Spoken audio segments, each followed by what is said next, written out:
Hello, everyone. I'm Darien Gold, and welcome to All Things Pilates Season 7. In this season, you'll hear inspiring stories about the healing power of Pilates and from teachers around the world who will share how they're helping to make Joseph Pilates' wish come true by bringing more attention to the gift he left us, Contrology, transforming bodies one studio and one country at a time. Married with 3 kids, 2 dogs, and 5 cats. Our guest, Richard Brown, an Englishman living in China, is a Pilates studio owner and doing his best to help his students get and remain fit through Pilates. For those of us in the West, we may not be aware of the explosion of Pilates in Asia. From South Korea, Japan, Singapore, Taiwan, and from where Richard is located, Shanghai, China. Let's hear about what's happening with Joe's method in a country that's basically gone crazy for Pilates. Welcome to All Things Pilates, Richard. Thank you very much, and it's a pleasure to be here. What is a Brit doing in China? Yeah, okay. So many years ago, more than I care to mention, I was in Hong Kong and basically bumming around without any qualifications or a proper job, money or anything. Had a t-shirt and a pair of shorts. And someone said to me, well, why don't you go back and do a sports science degree in England? And I thought, well, they do that kind of thing? Really? So I went back to England. Did a sports science degree for 4 years. And during that time, I found, wow, massage as being part of the course was actually something that I really liked. And then my teacher at that time noticed that, and she said, have you ever thought about doing anything called shiatsu? And I was, shiatsu? What's that? Then I find out there's basically 2 different types of shiatsu styles. One is called Matsunaga, and then you can't believe, is that coming out on your microphone? Yeah. Someone is letting off fireworks. That is unbelievable. It's 7:30 in the morning here. Oh, well, why would there be fireworks? What are they celebrating? Maybe it's a wedding or something. Oh, they use fireworks at weddings? Yeah, big Is that a time. Chinese thing? It is, yes. And of course, they had to pick the one morning. I've never heard fireworks ever here. That's a little rude at 7:30 in the morning. It is indeed, isn't it? And especially when we're talking. Can you believe that? Yes. It just had to happen. If the This is how life is right now. Comes at you at different degrees, different angles. But can I just interrupt you? You were Yes. living you're from England. You're living in England. Yeah. What got that idea in your head that now, you woke up one morning, I want to go to China? Okay. So I ballsed up a little bit there. I was actually in Hong Kong when all this was happening. I left home when I was 18, traveled for 10 years, ended up in Hong Kong, which is basically why I didn't have any money and just had a pair of shorts and a t-shirt. And then someone in Hong Kong said to me, why don't you go back to England to study? Sorry, I missed that bit out. I actually wasn't in England. So I went back to England, blah, blah, blah, and started studying the shiatsu. The shiatsu was actually based on Chinese medicine, and I was heavily involved in the martial arts at that time, doing all the Chinese Tai Chi, Qigong, and also Aikido. As a student or teacher? Oh, as a student, very much as a student, yes. So I got really interested in the Chinese medicine side of stuff. Then after graduating from uni, I went back to Hong Kong. This was in 1997, 2 weeks before the handover, and ended up studying Chinese medicine in Hong Kong, as well as opening my own studio. And that was it. And then after, I was there till 2003, and then decided, well, hey, let's try Shanghai. With your Chinese medicine background? Yes. And then, of course, when I got to Shanghai, it was like, well, which Chinese person is going to go to a Westerner for Chinese medicine? That's a good point. Did you have any customers? No, No. I didn't have any. That was not a smart business decision. Deflating, a little deflating. Yeah. Then Pilates happened at this time. Well, so that was a bit of a crossover. So I had with a partner, we had a martial arts studio that we opened up in Hong Kong. And it's not actually the practice of the martial arts. What people don't understand is, so for instance, things like the Muay Thai kickboxing. So we started off this whole thing of fitness for martial arts. And if you're holding pads 8 to 10 hours a day, it tends to wreck your shoulders, and people kicking you 8 to 10 hours a day, you tend to get a little bit bruised. And so most people that came to work in our studio, they didn't last very long because the abuse that your body takes. So in this crossover period, I started getting interested in Pilates. There was a lady that opened up a Pilates studio at that time in Hong Kong. I think it was 1998. She would have been the first one. And one of my clients was her student. So I went to the opening and I saw all these funny looking pieces of equipment. I thought, well, what's that? Didn't think too much of it. And then later, another of my clients, her name was Anne-Marie Monk. She was a swimmer on the Hong Kong team. And I realized how super fit she was compared to most of my other clients. And she said, well, she does Pilates. She wasn't doing any of the studio equipment at that time, but it was all the mat work. And so we started to do exchanges, and then that got me interested in that. And then when I ended up going to China, to Shanghai, I met a guy called Derek Cope, and he was working with the Polestar people. And then I did my training then. When you were bartering, I guess, with the gal who taught you the mat work, Yes. did you like it right away? Or did you think this is so bloody hard? How am I going to get through this? Or did you feel like, wow, this is what's been missing in my own practice? To be perfectly honest, I found it was more of a great set of exercises to complement what I was giving my other clients. So at that time, I didn't see it as a Whole system. something that was missing or a whole system that was missing from my own stuff because I was still very heavily involved in the martial arts. So the pole star, what was his name? Derek? So did Derek sort of shepherd you into the program and then you went through this comprehensive certification program? Yeah, he was right at the beginning as well. So I just met him coincidentally going into a gym because I was looking for different places to work immediately when I first got to Shanghai. His position was manager of the personal training in one of the gyms. And we started, American he was or American, yeah, but fluent in Chinese, absolutely fluent in Chinese. is that Mandarin? Yeah, he still is obviously very good. So he had studied in Taiwan, Chinese. And so we just started talking, and I said, oh, there's this stuff called Pilates. I was doing that before I left Hong Kong. And he said, I'm talking to someone. We're going to introduce some Pilates training. Are you interested? And I'm, yeah, get me on board. Because at that time, I was starting to think about getting into the more rehabilitative side of stuff. My body was starting to let me down somewhat. Yeah.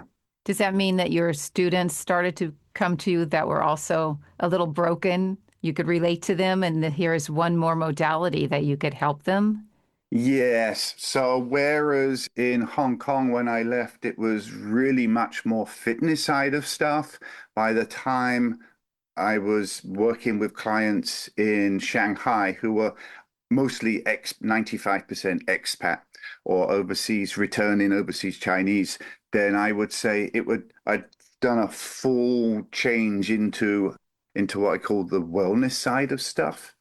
So it's interesting that you mentioned that now because I gave a talk a while ago about this, what I call the fitness wellness continuum. And you can be fit and not well, but you can also be well and not fit. And people seem to think that fitness is wellness, especially if you look at social media. People think that fitness is wellness, and to me, it's not. At what point did you want to go through this certification program and then in your mind you're thinking, wow, I have a lot of this other training from fitness to wellness. Why or when did you decide you wanted your own thing? You wanted your own program. You wanted you sort of to do your own spin based on all your education.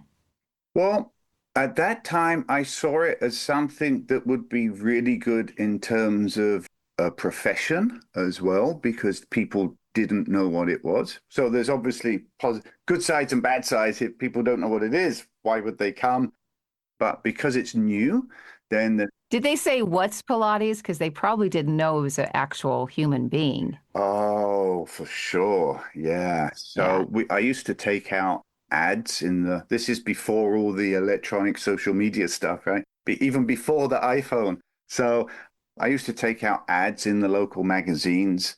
And if people were looking through it, they would skip right past it. The word Pilates, they just didn't know what it was. So you have to use other words such as you have to be a little bit careful as well, using words like back pain or uh, Oh, wellness, this kind of stuff.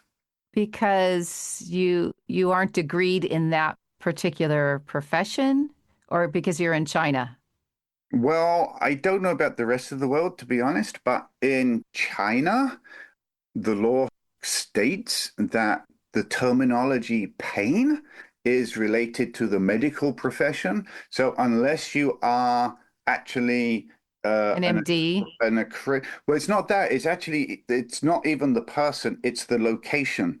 So if the location has a medical license, you cannot use the word pain. So you can say, "Oh, do you have back discomfort?" That's not a problem. Oh, Yeah. so that's the buzzword you would use, discomfort, because you can't use pain, even though people come to you and they're in a lot of pain, but they can't even say pain, or you can't advertise. Yeah, I would say things like corrective exercise or musculoskeletal dysfunction or back problems. That's all legitimate. Right. Yeah, that's all fine. And still now, it's the same thing. And you felt ready to put this program together and to help younger students that they want to be teachers too. So you were ready to be in that position as a leader. Oh, no. So this is now what, 2003? And I had a very small room about, do you deal with square meters or square feet in the US? Feet. Okay, so feet. So I had a place that was about 300 square feet. Okay, little small. Basically, it was just a massage table and then my needles and some other stuff. And then eventually, over a period of about 2 years, 3 years, I managed to get a reformer from Argentina, of all places. Don't ask me how on earth I ever found a reformer in Argentina. It was a nightmare to import, but I got it in. And that was the beginning of working with clients on a reformer. And we just That's interesting. So you have yep, your massage table, yep, you have needles, correct, yep. that's acupuncture, and then you would slide them off the table and put them on the reformer. Yeah, and even I drilled holes into the wall to put some springs and have a spring bar as well. Brilliant. Yeah. How long did that go on? Well, that lasted maybe about 18 months. And then I met a guy who is very well known actually in the yoga world. His name is Duncan Wong, and he's a lovely, lovely, lovely guy. He opened up a yoga studio in Shanghai in a place on a road called Beijing Road. And I then rented a room from him. Larger than 300 feet. Oh, this, yeah. So this room was, it's a good sized room. It's probably about 800 square feet. Yep. Nice. Good sized room. So I could put in one piece of each equipment. Or actually, I could put in two reformers, and the five pieces of equipment, including two reformers. But of course, this was a great plan, and then I realized, hold on a second, I don't have any equipment to put in there because there wasn't any in China. So that was another start then of trying to work with factories in China to see if I could get them to manufacture equipment. Now, what year is this? This would be now 2006. Okay, so 2006, the Chinese manufacturer hasn't exploded onto the scene yet. Zero. Zero. Were you the first that they heard from? For sure, myself and this other guy, Derek. And Derek came from Brent Anderson's Polestar educational arm. Correct. And Yes. Yes. so he came from where? Somewhere in the United States. And then he decided China was the place. Yeah, so I know that he left the US fairly early in his life and he went to Taiwan and then he was studying Chinese in Taiwan. And then he came to China and met a lady, married her, settled down, and he was very much into the fitness side of stuff at that time. And then I think he had the same concept as me, as in, well, we can't do this the rest of our life. What else is there? There must be something that is better and more friendly on the body than punching bags and someone kicking you. The woman that you referenced that had a Pilates studio, Yes. where did she get her apparatus? So Donna Wayburn. So she's very well known in Asia, very experienced, and but I don't know what her technical term is in terms of Asia. So better I not say that in case I put her down or say something that. So she's very high up in the hierarchy of the pole star, let's say, and she was the trainer for Asia at that time, and so she was getting. Should I make the assumption that this was balance body equipment? No, she No. was using at that time. It definitely wasn't Balanced Body. I think might have been Peak if they were Oh, around that's a at that time. classical design. Yeah, possibly Peak. Yeah, Oh, that's interesting. Before they were sold to Mad Dog Athletics. right. I remember the Reformers had like this green type color, and the foot bar you could, on the classical design where you're lying down and you can just use your foot to flip foot Right, the bar. kickstand. Yes, the kickstand. So they were designed like that. Okay, so that's more in keeping with Joe's design. So Hmm. that's sort of what you learned on first, even though you don't consider yourself classically trained. Correct. Yeah, yeah. And I remember the trapeze tables being Narrower. slightly narrower or Yeah. very narrower than what they are now. And because I had shoulder problems, like, come on, really? People get their arms overhead here? Get out. I know, I know. It's definitely a conversation that people have regularly. Yeah. I remember when Kobe Bryant first came to me, his Okay. his legs were so long that when I taught him sidekick series, Uh, his uh, his bottom leg was already past the pole. So I had to bring him very, very close up to the pole and right by his head so that he could actually literally fit on the table. oh boy. But we have to remember that I don't know if Joe was thinking about one day larger, taller people are going to do my work. He was 5'5". Okay. So those of us, I'm 5'4" ish, maybe a little shorter than that. Those of us in that range, the Cadillac is perfect. But as soon as you Right. start to Okay. get maybe 6'2", 6'4", and you're a little bigger. Sometimes the classical design is a challenge. Right. So the market certainly opened up for manufacturers who made bigger, wider equipment. Well, for people like myself with my shoulder problems, it was definitely a godsend to have a wider trapeze table. And what was the first manufacturer that you worked on? Was that in China or? Yes.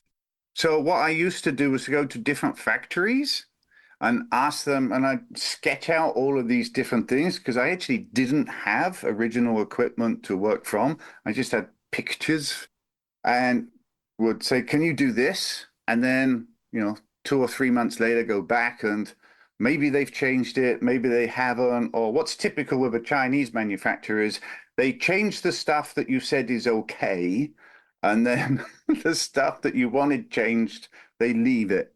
So it was all very frustrating. And then eventually there was one. But they were open. They were open to you and your ideas and the direction you saw the apparatus. No, not No. really. It was very hard because not so much now, I think, but definitely in those days, it was a case of how many do you want? And I would say, well, like two. And they'd say, oh, 2,000. And say, no, two. Oh, 200. No, two. What? You want us to make two? And it hasn't been made before? We can't copy it? No, not interested. So is it true then that I've heard sort of on the street, little whispers, walking down the street, someone whispers in your right ear that uh, China now is the largest manufacturer of Pilates equipment? So I don't know about China as a country, but definitely there is one particular company here who I'm pretty sure is the largest single manufacturer of Pilates equipment in the world. Yeah, they are very, very big. And who are they selling their apparatus to? Um, I did ask this question actually to the person I met him, and he said Europe. Gyms? Oh, okay. So in terms of the end user, Like fitness, not like a definitely not a classical Pilates studio. no, no. So gyms, Pilates studios, startup studios, and so they're sending to the whole of Europe. Australia is a big place for them. Definitely all over Asia. So Korea, Taiwan, Singapore, Philippines, did I say Indonesia? No, you didn't. Indonesia, Thailand is a big one. And then, of course, there's also the US. That they are also an exporter to the US as well. Sort of like the model would be like Club Pilates, where you have 12 or 20 reformers. As far as I can work out, they sell to distributors. So in Australia, it will be a distributor. In Spain, it will be a distributor for the country. In the US, a distributor. So, load in these big containers, shipping containers with, I don't know how many you can fit, like 200 reformers or whatever. Is it mostly reformers or caddies and chairs and petty poles? Everything, absolutely everything. Have they abided a little or a lot or not with Joe's designs? Hard to say because they're basically copying whatever's on the market. Oh, So there is certainly oh, let's say the Gratz, if they, yes. so they'll copy the Gratz, and that will be one part of their manufacturing, and then they'll look at a balanced body and copy that. And so in China, there's not a lot of, I suppose China Regulation. There's no regulation. famous for it in terms of honoring the intellectual property rights. And They don't. Is that what you're saying? They don't honor. yeah, so within China, it's impossible to actually regulate stuff because the way that they do it is they'll copy something.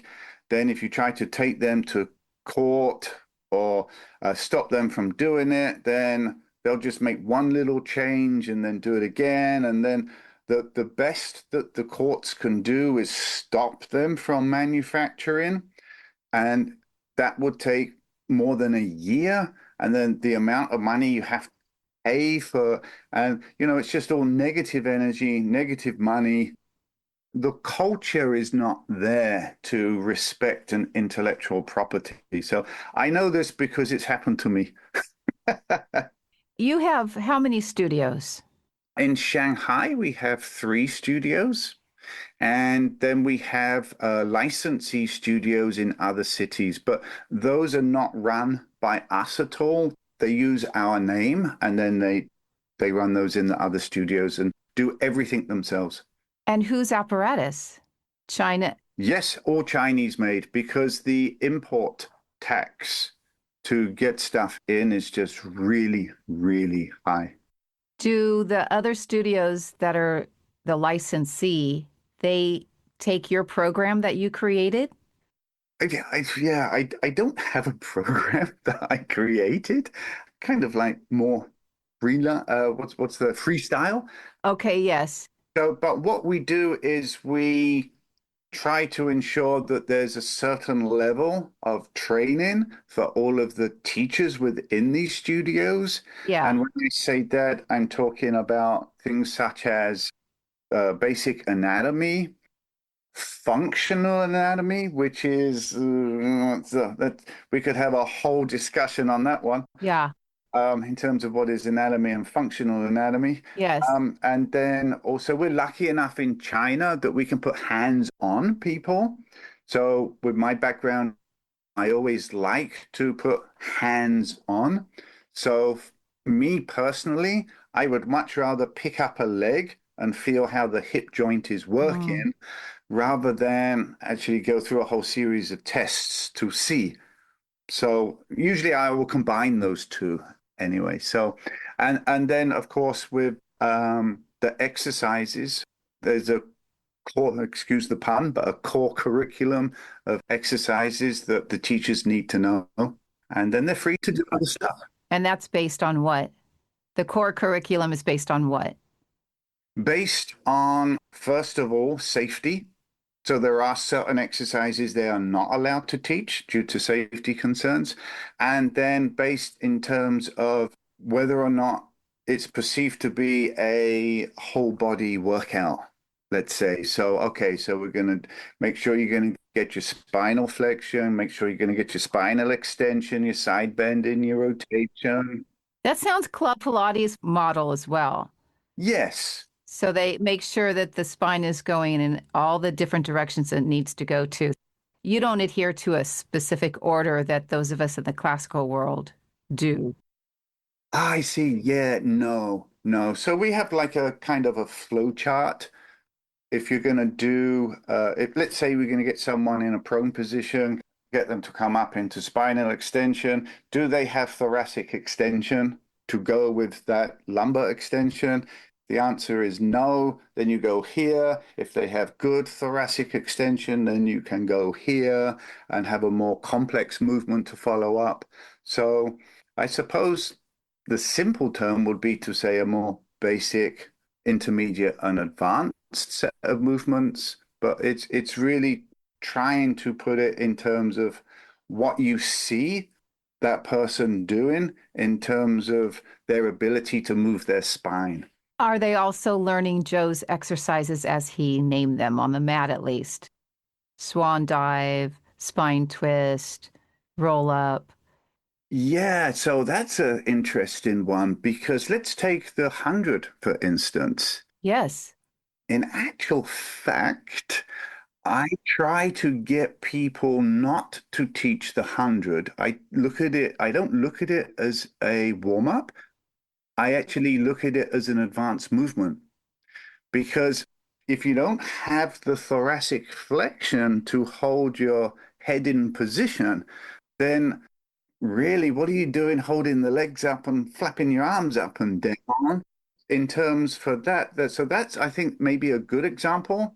If you look at the components that make up a single exercise, if you're not good at one, then you can still try, a more advanced one, but maybe you might want to regress it to something or use the equipment to help that person. Yes, the mat work really is the hardest. If you don't have the strength and the depth and the understanding of where you are in space to do these exercises that are kind of complex when you break it down, Yeah. which is maybe where that whole concept of pre-Pilates comes in to prepare the body in a sound, safe way. But that leads me to ask you, let's say 100, some of your students aren't ready for 100, but you teach them the breathing pattern. This is something Ramana would do in terms of piecing things apart. So the head would stay down, the knees would be bent, your feet are flat, and all you do is breathe. Okay. Then you add a pumping with the breathing, but you don't do anything, you don't jeopardize or compromise any kind of body position where now you'll just stop breathing and be gripping. Okay. Yeah. So let's take something like that. So Alan Herdman, for instance, in the UK, I know he has an incline board. So you can actually, what I do is we put some of our clients, so they're not horizontal, they're actually on well, I suppose it's a decline, really. So So the legs are down, their head is up. So yeah, they go easily can go into flexion. yes, and so we have that at various angles depending on their ability as well. And then, of course, you get a lot of people with neck issues, so they're not able to, even on a incline or decline, they're not able to lift the head and put it in a good position as well. So, and then it also depends on the client. I mean, for me, the heart, How much patience they have yes, to go through the steps. because of social media, there's They see the certainly fancy stuff and then they just want to do the fancy stuff right. without understanding the progressions. Not just do the fancy stuff, but they got to have the photo, you know? You got to have the photo to go with it. And I think that people don't really understand that Pilates is something that can be there for them as part of their life. It's part of their lifestyle as opposed to just an exercise that you can do once or twice a week, similarly to go to like going to the gym. And then move on with your life. Yeah. And this is kind of frustrating. He would be frustrated too because the contrology system is designed so that you take it with you wherever you go. It's not just specifically for your studio work, it's really just how you are out in your world, how you stand, how you sit, even just how you breathe. Yeah. We don't really think about breathing unless we have lung issues. Right. So it can be really basic and very deep Mm. if you're interested. So that kind of leads me to another question about Joe's writings, and that he did talk about this complete coordination of the body, mind, and spirit. And I'm wondering, do the Chinese understand this philosophy? Does the community there adhere or strive to combine these three components of who we are as people? Is that asking too much? I'm not so sure nowadays because of the generation, literally. If we have, so we also do training for teachers. We have two arms of our company. One does training for teachers, one does works with the clients in the studios. And if people come in to do the training, uh, the first thing that I'll do is come up with the history because coming from a martial arts background, one thing that I really feel strongly about is you never ever forget where you came from. Never. Your Mm. first teacher, that's your first teacher. You never forget that. And I've been back to see some of my older teachers, and you look at them, you go, you're teaching the same thing that was like 30 years ago, and it doesn't matter because that was what you first learned, right? And so they're doing it for all of these other people. I remember one of Ray Panther, my Aikido teacher in the UK. He would say to me, Richard, you know, the first thing you have to learn is sensitivity. The second thing you need to learn is how to deal with it. Like, Oh, ooh, that sounds wise. You yeah. know, and then after like 3 years, he'd come up to you and say, Richard, the first thing you have to learn is sensitivity. Hold on, didn't you tell me this like Three every years week ago. for the last? Well, it doesn't matter, right? It doesn't matter. So these are your teachers. You need to honor them. You need to have respect for them. And if, I'll usually start a course by saying to people, okay, who does Tai? I have this in joke with people. I say, so, okay, Hey, everybody. Are you ready to master your moves? So finally, the long-awaited update of my 2-Studio Darien mobile Pilates apps has arrived. Hallelujah. As you may know, classical Pilates is more popular than ever, and I was determined to once again offer you a classical Pilates resource. So my team and I redesigned these apps into one amazing app called Pilates Mastery. In this app, you'll find the 5 original videos and an added video called The First 7. 2 other sections never presented before, Pilates in 5, and my special series, Gold Talk. Pilates Mastery is available in the App Store and Google Play. Also, for those who have left such glowing reviews, thank you so much. It really helps to get the word out. And now, back to the interview. you know where yoga comes from? And people will say, oh, India. And I say, no, yoga comes from China. And how do I know this? And they'll say, oh, I don't know. And say, well, because everyone in China is doing yoga. So it must come from China, right? And did you know that Tai Chi comes from India? Because everyone in India is doing Tai Chi. So the grass is always greener. Mm. For like the younger generation now, Tai Chi is very much on a wane. People don't do it because it's for the old people in the park. But people don't realize just how much leg strength and coordination you need for Tai Chi. So West is best used to be the motto. I'm not so sure now. It's kind of that's on the wane a little bit. But very much so when you talk to people about the history of the Pilates, you see like they don't care. They don't really care so much. So who invented Pilates? And like people, it was a guy called John Smith. And they go, oh, okay. They don't actually know that there was a guy called Joseph Pilates that came up with this. So I think it's important to keep this education going so that people understand and you have the whole first generation, second generation thing as well. So we try to keep that alive. So interesting that you're saying this now in 2025. A perfect example or illustration of what you're saying is true because when I had my studio in Hollywood, I taught for UCLA, the women's softball team. Oh, okay. And the college paper wanted to interview me about what I was doing with these players because they were in first, I think 3 years in a row or something. I don't remember now, but they were very strong young ladies and they totally got the level of discipline and core strength that they were getting. So I went into this makeshift studio, Right. and this young reporter, they set up the camera, the audio, everything was set. And she asks me, what's Pilates? And I said, well, first we have to talk about who was Pilates. And she said, it was a person? I was so flabbergasted. I don't even remember. She was too.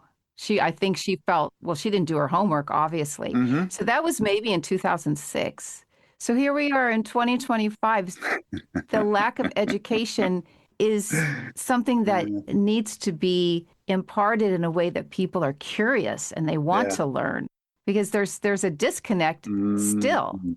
What do you think that disconnect is? Because originally I'm asking you, Joe had this idea that when you do his exercises, this whole body experience, the coordination between what is happening in the body, in the mind, and ultimately in the spirit, who we are, that's why it's so transformative. It's not just working your butt or your tummy muscles.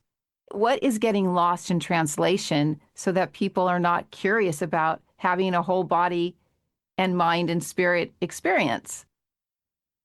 Um, I think if something grows or explodes in popularity, that's a problem because there's a lack of the grassroots for it to be growing.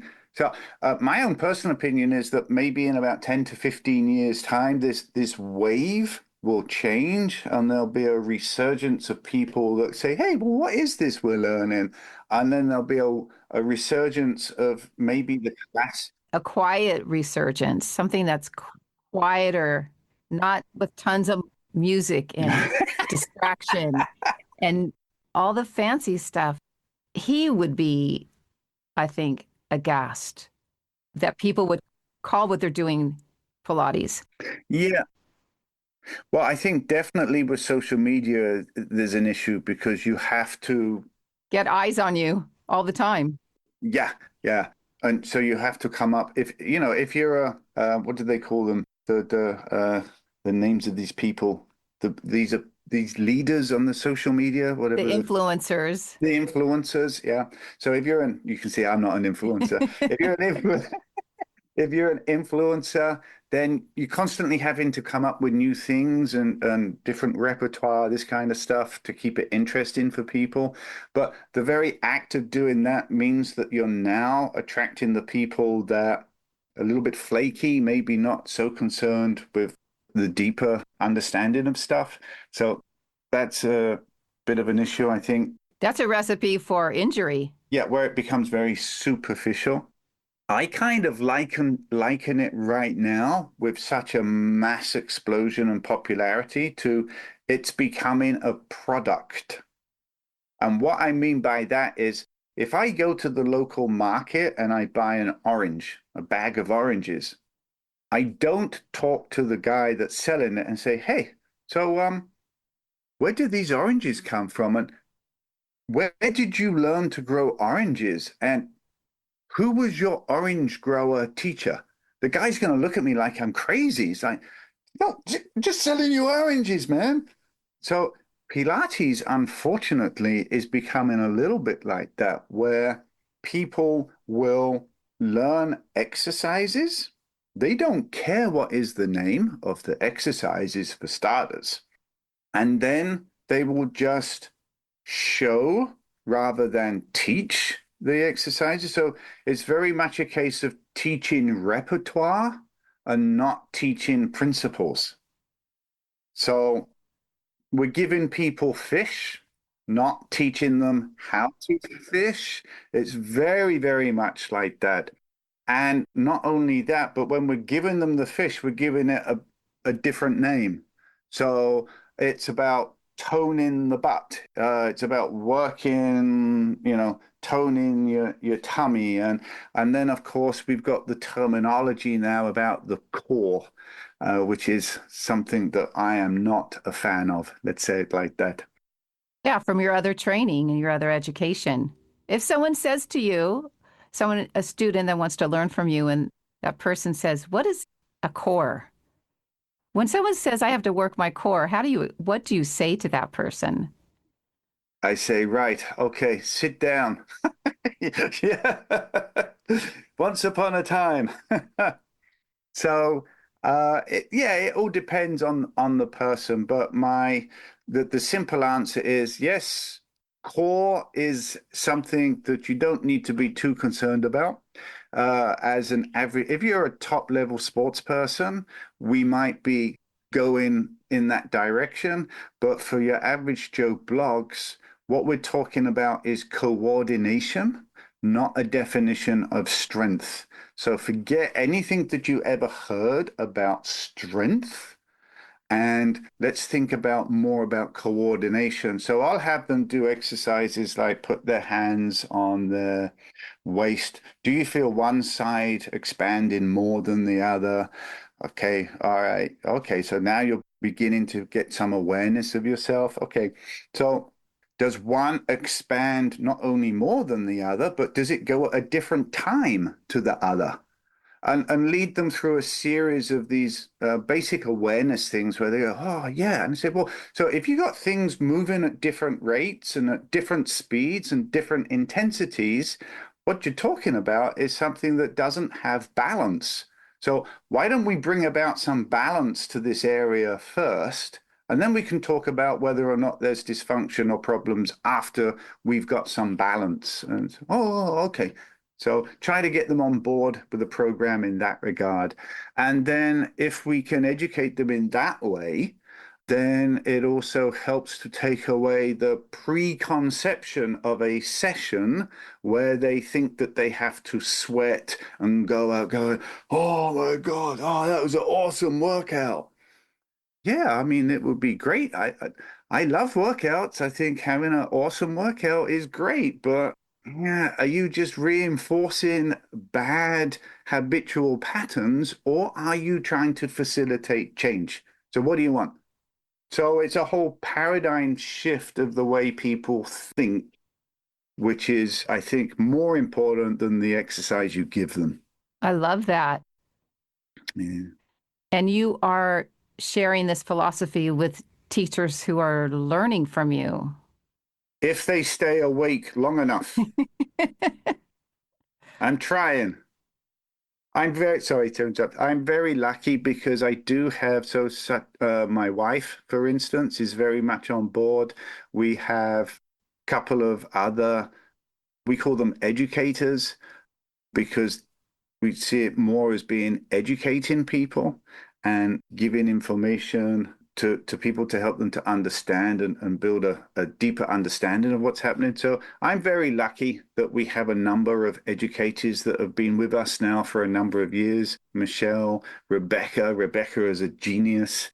Rebecca's been with us for since the beginning, 20 years ago.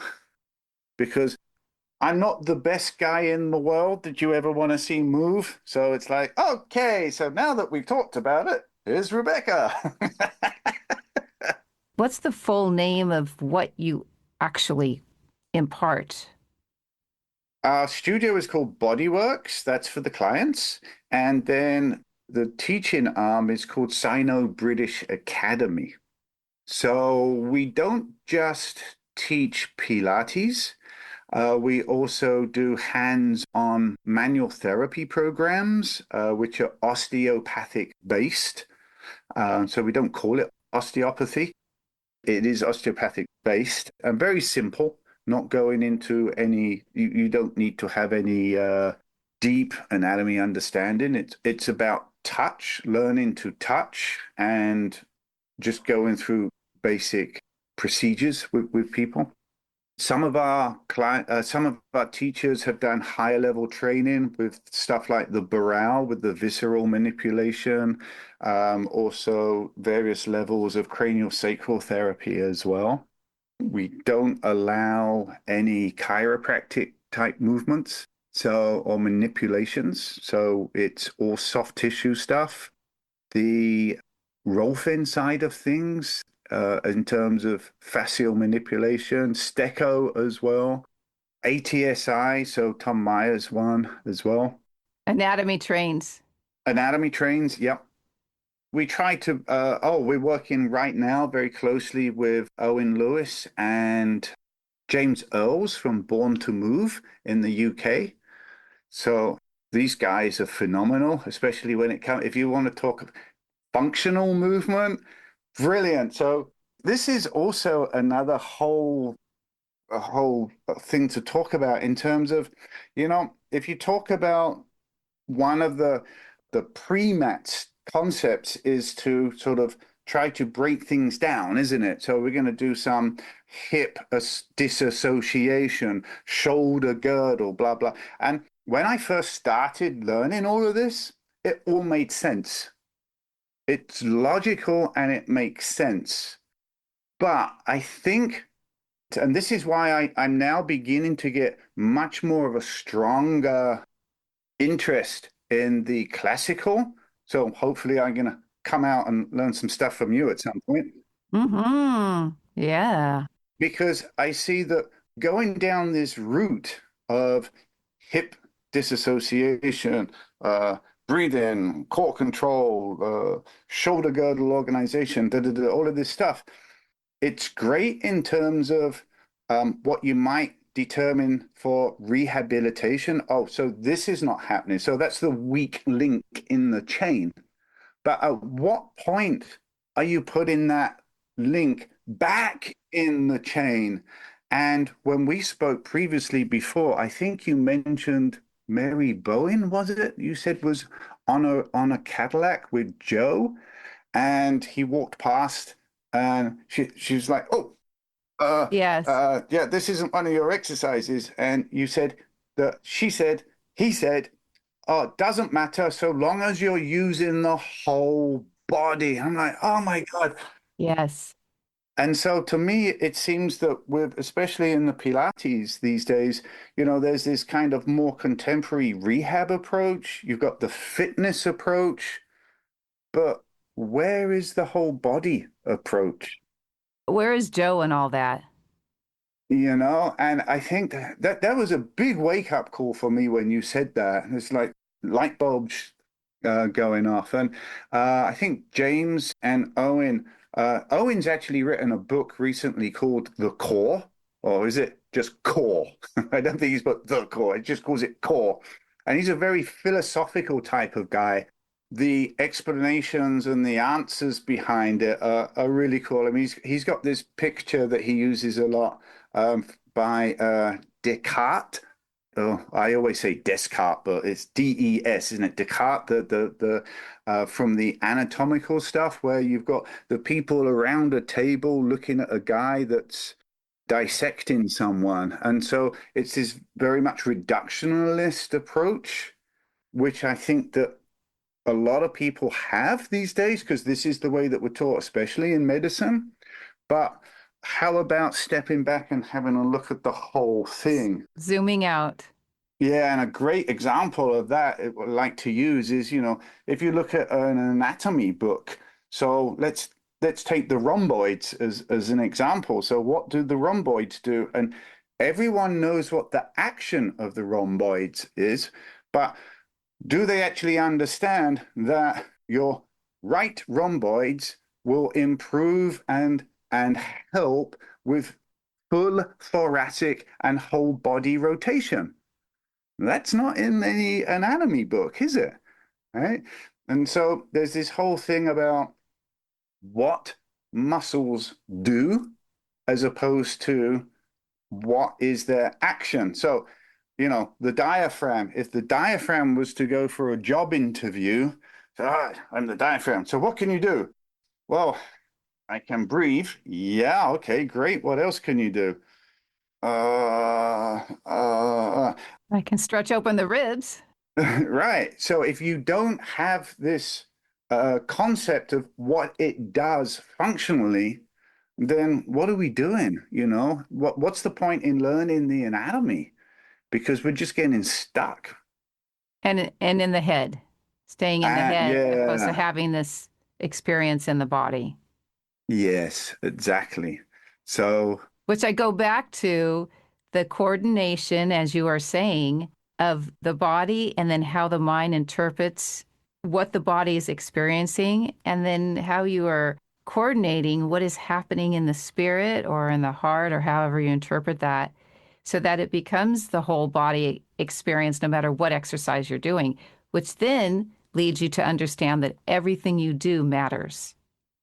mm, So footwork, for instance, on the reformer. So this is another classic that I talk to people about. Say, right, okay, this is the first exercise that most people learn on a reformer, footwork.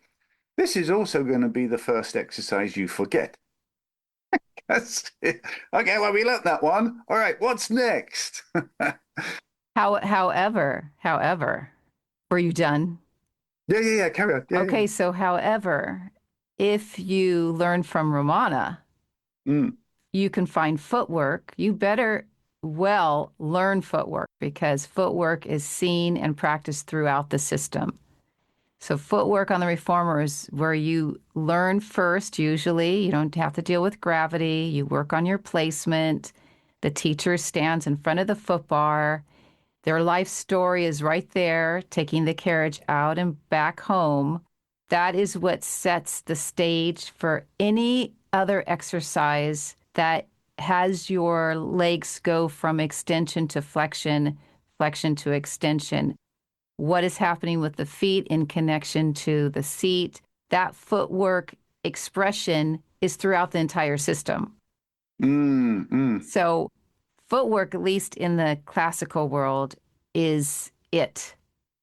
I think there's a story of Romana working only footwork for one full lesson with someone. Great. Yeah, and I can fully appreciate that. Because if we don't have our feet, then we don't have the rest of the body. Right. Alignment is everything. Yeah.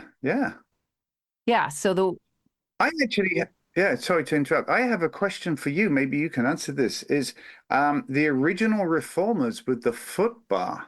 Because my personal feeling is that many of the foot bars on the market, they're actually quite, yeah, thick.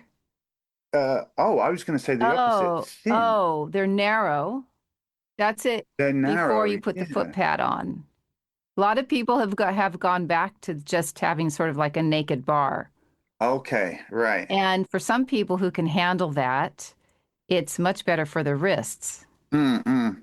So you have to have enough padding both on your hands and your feet. I have clients that won't work with a foot pad at all. Okay, I can't. It hurts my feet, it hurts my hands. So right. I would have to have padding. Okay, But I think originally there was nothing. And then okay. as he was evolving, the foot pad started showing up. I think when I first Mm, learned the work in 94, 92, 94, we had the naked bar and we would always put one of the skid pads on. okay. There wasn't, I think Gratz Industries didn't offer the foot pad in the beginning, way back then. And then they Oh, started, maybe there okay, was right. enough requests. So originally we just put the stomach massage pads on top of the bar, Ah, or okay, two if we were right. doing long stretch or something with our hands and arms. Because I've always wondered in terms of like on the trap table and then always the reformer, because the prehensile grip, for instance, right? So if it's very narrow, then how do you, you know, me with my little club feet or hammer toes or whatever, I would really like a thicker bar to really try to get that stretch of the toes over the top as opposed to trying to grip it and Yeah. then just jamming up everything in the back. Yes. So there you need to be able to accommodate obviously different feet and hands and know enough about what Mm. the exercise is for that you can do what Right. you need to do in terms of modifying and get that person to execute the exercise correctly for that person's Yeah. body. Yeah. I feel Mm. like we could talk for another hour, but I'd like to ask you in closing, Yeah. Chinese culture, those listening in China or who are Chinese, this is sort of a moot point, but is there anything in the Chinese culture that those of us in the West would don't have no clue or would appreciate about the Chinese culture or something that we had no idea? Is there anything that you can leave us with in terms of the Chinese way of being? Well, I would say in terms of Pilates, let's say, you know. the culture of the Chinese is to have a lot of respect for the teacher. And I found this especially noticeable going to the US because I did my ATSI with Tom Myers up in Maine and did the full training. And one thing I noticed there was whenever a student wants to ask a question, it'd be like, "Hey, so Tom, right? Well, wow, you've known this you've known Tom for like how long?" And no, I just met him, no, whatever. And to me, it's this the familiarity between the student and the teacher in the US, putting them almost on the same level. Whereas in China, there's very much the teacher is up here, the student is down here. And so the Lao Shi is the Chinese name for teacher. So as a teacher, you have to be very careful with what you say because the Chinese are very open. They're very respectful in everything that you do and say. So you have to be very careful that you're not saying something that they take on board in the wrong way because they do listen and they have a lot of respect for what you say. So I would certainly say that in terms of when you're teaching the Pilates, you have to be very clear with the philosophy behind it, what your own personal opinions are behind it. And so my wife is always giving me a clip round the head. So you can't say that. I said, why not? Well, you can't because people, you're the teacher. You have to show that you are, all wise. No. Right. Yeah. Right. Or the Whereas, illusion of. yeah. So, yeah. And from that, there's certainly a simple, direct honesty that goes through everything. And I love that. It's a very nice environment to be in. If anyone is going to China, can they reach out to you? What's the best way to contact you? Oh, definitely. Are those I already have in China or in Asia and they find themselves coming to if Shanghai? anyone wants to contact, yeah, Shanghai. I have an email. What's the best way to show that email? You could just say, and then I'll put it in the show notes. Okay, all right. So it's Richard at Bodyworks Asia. So that's BODYWORKS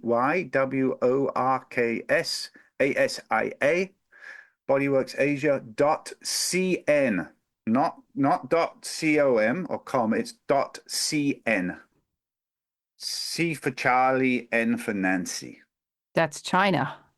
Yes, so dot .cn is China. And the website, The website we don't, well, we do, is not really worth going to. There is really no such thing as a website in China. We have the almighty universal being great app called WeChat. So the WeChat is this is the social media app that people use. And it's if you in imagine Asia. all the yeah, so if you imagine every single app that you have on your phone and merge them into one, you've probably got like less than 10% of what WeChat does. Oh. You want to book a hairdresser? WeChat. You want to borrow money? WeChat. You want to get a car? WeChat. You want to reach out to your friend? WeChat. You want to do a conference call? WeChat. You want to do this? So you do WeChat. everything in that one app. Everything. Even we have online shops. The website is embedded in there, so it's not called a website. It's called a Xiao Tong site. Yeah, no one does websites in China. In fact, a lot of people don't even have emails anymore. They just have WeChat. WeChat, Is that government owned? of course. Oh, I'm just a I'm just a naive Westerner. No, no, no, no, no, no, no. I say that. I don't know if it's. I think the owner is a company called Tencent, but it's a private company, but it's all government connected. Yeah, for sure. Yeah. Fascinating. Yeah. It's kind of enclosed because if you want to send me a message on the WeChat, you need to have WeChat yourself. Yeah, yeah. So you can't do it from outside the way that you can with an email, for instance. Ah. So then you go into the Chinese system then. I Yeah, got yeah. it. And so all the streaming is done on WeChat. Fascinating. Oh yeah. It's just Powerful company. It's super, almighty. super, super powerful. That's a whole episode right there. Yeah, I can't, and I wouldn't be able to do anything Yeah. about that. You'd have to talk to someone a lot more knowledgeable than me on social media and this kind of stuff. Thank you so much for your time and for enlightening me and our listeners. And I wish you continued success and exploration and definitely helping people come into the fold of feeling more coordinated with the work as I think he really intended it to be practiced. Well, I don't know. I mean, it's like you said to me before about keeping Joe's legacy alive, and yeah, that would be a little bit of a giving me way too much praise because I don't know enough of his original teachings to say that I'm keeping his legacy alive. I would like to think that trying to honor the person who he was, so Josie Pilates, so everyone knows. But maybe if you say that to me in 10 more years and I've had enough classical training and I've come and learned Yes. some stuff from you, then you can say, yeah, it's Yeah. Okay. I got it, but still, you're helping a lot of people. well, I hope so. I mean, at the end of the day, you need a win-win for everyone. Yeah. Someone once said to me of a certain other system, they said, "Oh, well, Richard, you can be the exclusive provider for this in China." And I'm like, why?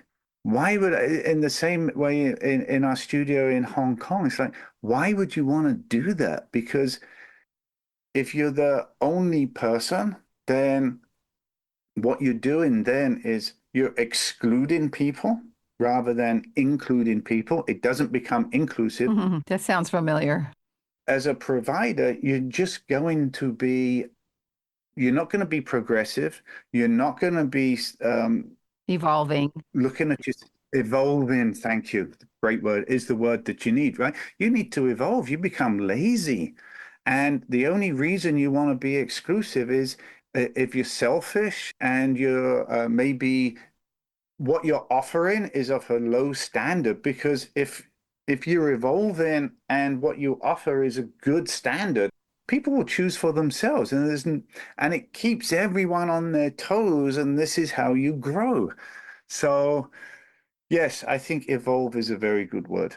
Well, here's to your growth and the continued evolvement of the Pilates method in China. Thank you so much, and thank you so much for inviting me. You are very welcome. And I really hope in the not far future, but very near future, we can meet in person. I'd love that. Sounds great. Thank you very much. All Things Pilates is produced, written, edited, and hosted by me, Darien Gold. Mastered audio mix, Fabian Romero. Original music, AKA Johnny. If you're enjoying this show, we would love for you to leave a review on Apple Podcasts so you can let others know what you like or love about All Things Pilates. Also, if you're interested in helping to support this podcast, become a subscriber. It helps with the back-end costs that accrue when producing a show.